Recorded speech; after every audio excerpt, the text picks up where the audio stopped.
Welcome back, minions. Princess Sarissa here, and it's time for RASAR and his friends Lenna, Faris, and Krile to confront Exdeath, who has basically gotten a whole bunch of power from the Void.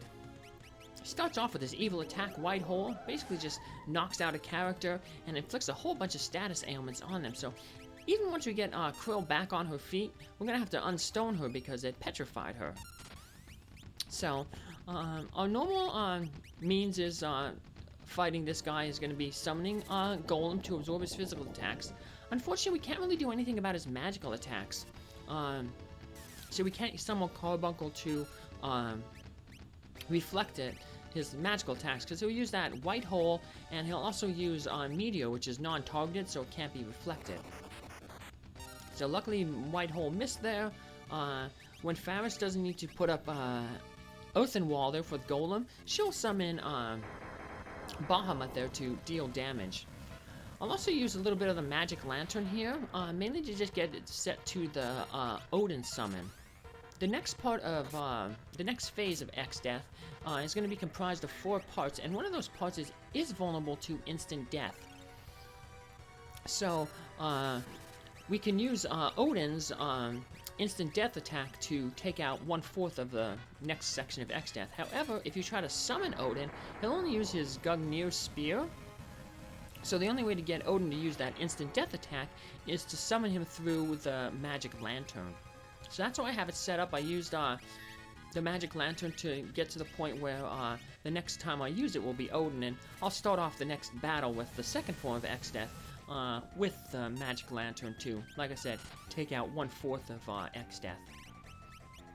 So, otherwise this form isn't too bad. Its worst thing that it can do is that White Hole, pretty much knock out a character, and it can use Meteor. Meteor's non-targeted, so it can, you might get lucky and it might hit every one of your characters just like once.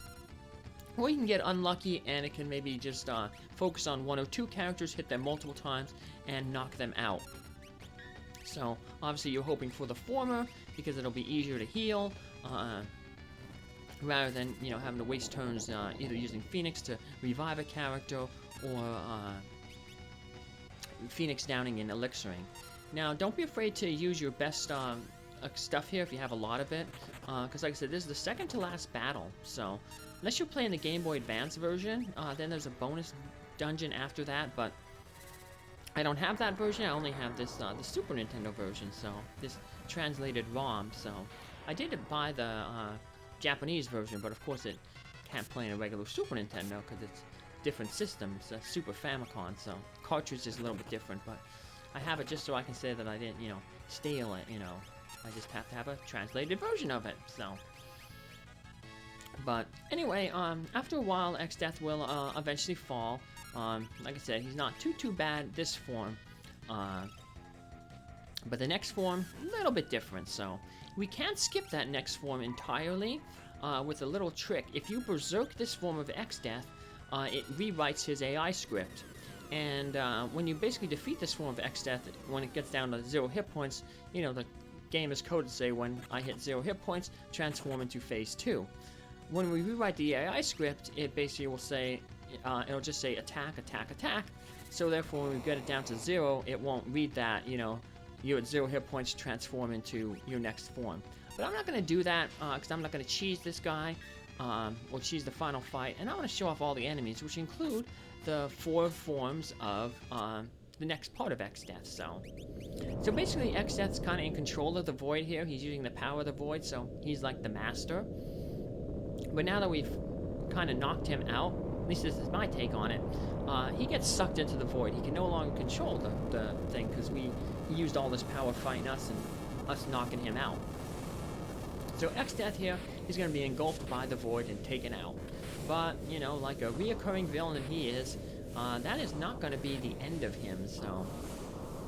My little theory here is that Exdeath gets sucked into the Void, and when the Void absorbs him, the Void kind of gains sentience, because the Void's going to come out and basically say, like, I'm here to destroy everything, you know. I am Neo Exdeath, you know, and it's like, I'm going to destroy everything, so. But yeah, so maybe the Void gained sentience and it was just like, you know, oh, now I'm going to use all my power. So, but whether that's happening or Exdeath just gets reborn, doesn't matter. We're going to have to take him out. So, and taking him out requires taking out 4 different parts. So this big thing here, there's a whole bunch of weird little shapes and stuff in it, but it's divided into 4 parts. The first part is that like man on top that looks like a bull in the front. He mainly uses physical attacks. The next section is the top, the red head with the unicorn horn. That uses an attack called Grand Cross, which does a lot of status effects. Negative status effects on your character. The middle section looks like a little dragon head. That uses a thing called Alchemist. It's a massive holy damage spell. It also inflicts sap, which means that your character currently drains hit points. And the back uses a Delta attack, but we don't really have to worry about that because that's the section that's weak to instant death. So we just took that out instantly with the Odin summoned from the Magic Lantern. So that's how you notice when Faris summons Mega Flare here, Bahamut, we're not going to see any damage appear by that skeleton because it's already been defeated. Now the remaining 3 parts, the bull is the easiest because it mainly uses physical attacks. So we can block them with the Golem Summon. The most dangerous is the middle part, using that Alchemist. Does a lot of damage, so we're going to take that out ASAP. Once we're down to 2 parts, we want to start working on them equally. Because if we defeat, when it gets down to just 1 part altogether, whatever part is down by itself, it has its AI script rewritten, and it basically starts moving twice as fast and starts spamming spells like Meteor, that Vacuum Wave, and it can also use Alchemist. So very, very deadly. You don't want to have just one by itself. So then if you do have one by itself, you want to be able to beat it real quick. So I'm going to focus on my attacks, throwing all these shurikens and stuff at the middle section because that's the most deadly right now. And then once I get down to the head and the top part and the front part, then I'm going to split it, you know, I'll throw a shuriken at one half, throw a shuriken at the other half, and then just keep going back and forth like that. So, but that's pretty much the way it kind of goes. So, like I said, feel free to use all of these things. So, all your things, because there's no battles after this if you're playing the regular attack, so the regular game. So there's that evil Grand Cross attack. Let's see what status it affects on us. So you can do stuff like instant death, old, zombie. So it looks like it did like the weakness on Krile, bring her down to single HP, and then instant death on RASAR. So,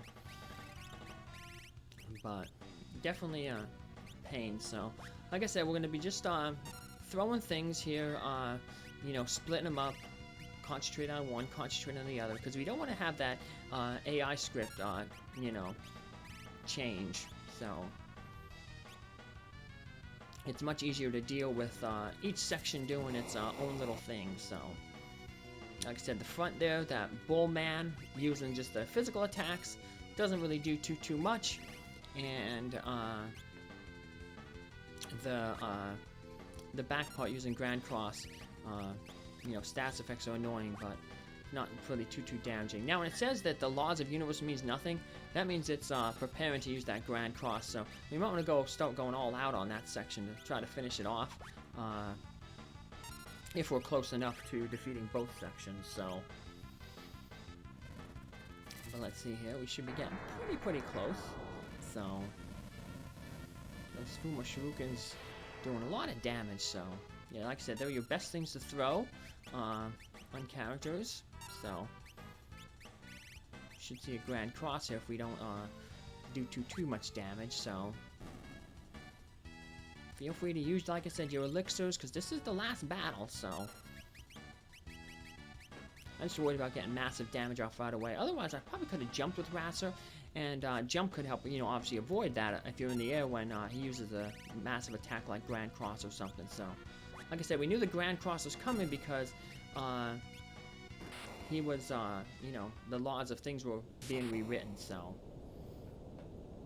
but we have finished Neo Exdeath off here. And he gets entirely pulled back into the void. And we have successfully saved the world. Woohoo! Now all we gotta do is watch the ending, but the ending is pretty long, which is good ending. So instead of that, we'll watch the ending in the next video. But we will end this video with, instead of something mean like Neo Exdeath, something nice, like these two nice guinea pigs, Bonnie Fife, the black one, and Andy. They're a bonded pair of guinea pigs, and they were rescued from a bad situation. But now, Rabbit and Small Animal Rescue, they are living a good life. They got nice clean hay, clean bedding, and a nice cage to run around in and be loved and enjoyed. So they're available for adoption, obviously as a bonded pair. And even if you can adopt, but you would like to support RASAR while they keep them in foster, I've included a link in the video description. Thanks for your time. Bye!